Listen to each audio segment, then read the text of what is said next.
niba ufite ibigo by'imari cyangwa se ufite bizinesi ushaka gukuza, niba ufite kampani runaka cyangwa ufite purani runaka ushaka kuyamamaza, waduhamagara kuri 0755 91 39. So twagukorera bizinesi purani cyangwa se tukakwamamariza ku rubuga rwacu.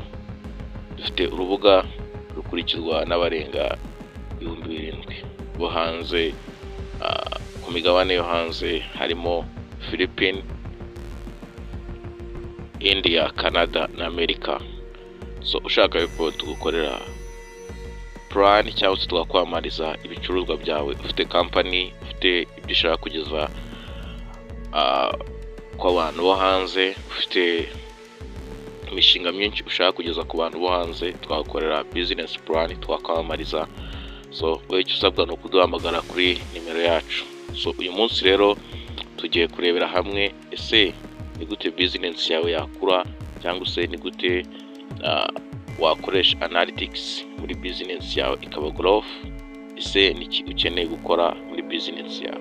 Welcome, ni ibintu mushyano, cyangwa se ushaka kumenya byinshi cyane ku bijyanye na bizinesi, iki ni igice cya 4. ndagira ngo ukore subscribe, ukande like, ushare iyi video kuri bagenzi bawe. So twihuse cyane tugiye gutangira.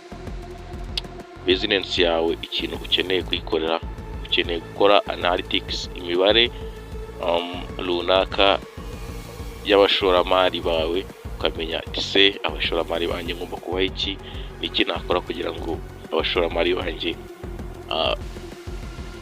bakomeze bashore imari muri kampani yanjye cyangwa se muri bizinesi yanjye. Uyu munsi rero twifashishije analytics tugiye kureba hamwe uburyo wakora business plan yawe runaka. Ufite umushinga muto cyangwa se umushinga munini, iyo ni business irunguka. So uyu munsi rero tugiye kurebera hamwe ese kuki mfite business ariko ikaba itagera ku rwego mpuzamahanga, kuki mfite business ariko ikaba itarimo gukura ngo buri muntu wese ayishimire, ese kuki ndi guhomba, kuki ndi gusubira inyuma, kuki ntari kubona imibare ya analytics izamuka, kuki ndi kubona ibihombo cyane kuruta uko nabona inyungu. So uyu munsi rero ngiye kubwira igituma ubona ibihombo cyane kuruta uko wabona inyungu.